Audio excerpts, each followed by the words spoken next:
ಈ ಸ್ವೀಟ್ನ ನೀವು ಕ್ಯಾಲೋರೀಸ್ ಭಯ ಇಲ್ಲದೆ ಗಿಲ್ಟ್ ಫ್ರೀ ಆಗಿ ತಿನ್ನಬಹುದು.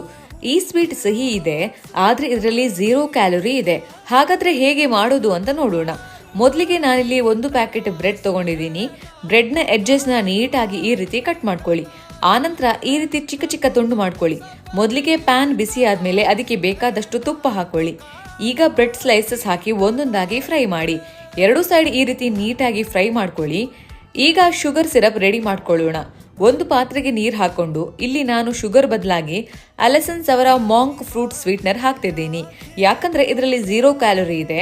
ಇದನ್ನ ಮಾಂಕ್ ಫ್ರೂಟ್ ನಿಂದ ತಯಾರು ಮಾಡಲಾಗಿದೆ, ಹಾಗಾಗಿ ಯಾವುದೇ ರೀತಿ ಭಯ ಇಲ್ಲ. ಆನಂತರ ಇದಕ್ಕೆ ಏಲಕ್ಕಿ ಹಾಕ್ತಿದ್ದೀನಿ. ಸಿರಪ್ ತಣ್ಣಗಾದ್ಮೇಲೆ ಫ್ರೈ ಮಾಡಿಟ್ಟಿರೋ ಬ್ರೆಡ್ ಸ್ಲೈಸಸ್ ಹಾಕೊಳ್ಳಿ. ಆನಂತರ ಉಳಿದಿರೋ ಸಿರಪ್ ಹಾಕಿ ಸ್ವಲ್ಪ ಹಾಲು, ಮಿಲ್ಕ್ ಪೌಡರ್ ಹಾಕಿ ಮಿಕ್ಸ್ ಮಾಡಿ. ಕೊನೆಗೆ ಸ್ವಲ್ಪ ರವೆ ಹಾಕಿ ತಿರುಗಿಸಿ. ಆನಂತರ ಏಲಕ್ಕಿ ಪುಡಿ ಹಾಕಿದ್ರೆ ರೆಡಿ ಆಗುತ್ತೆ. ಈಗ ಬ್ರೆಡ್ ಸ್ಲೈಸಸ್ ಮೇಲೆ ರೆಡಿ ಮಾಡಿಟ್ಟಿರೋ ಕ್ರೀಮ್ ಹಾಕಿದ್ರೆ guilt free sweet ready. Amazon ನಲ್ಲಿ ಆಲಿಸನ್ಸ್ ಅವರ ಮಾಂಕ್ ಫ್ರೂಟ್ ಸ್ವೀಟ್ನರ್ ಅವೈಲೇಬಲ್ ಇದೆ. ನಿಮ್ಗೇನಾದ್ರೂ ಈ ಪ್ರಾಡಕ್ಟ್ ಬೇಕಂದ್ರೆ ಈ ರೀಲ್ ನ ನನಗೆ ಈಗಲೇ ಶೇರ್ ಮಾಡಿ, ಲಿಂಕ್ ಕಳಿಸ್ಕೊಡ್ತೀನಿ.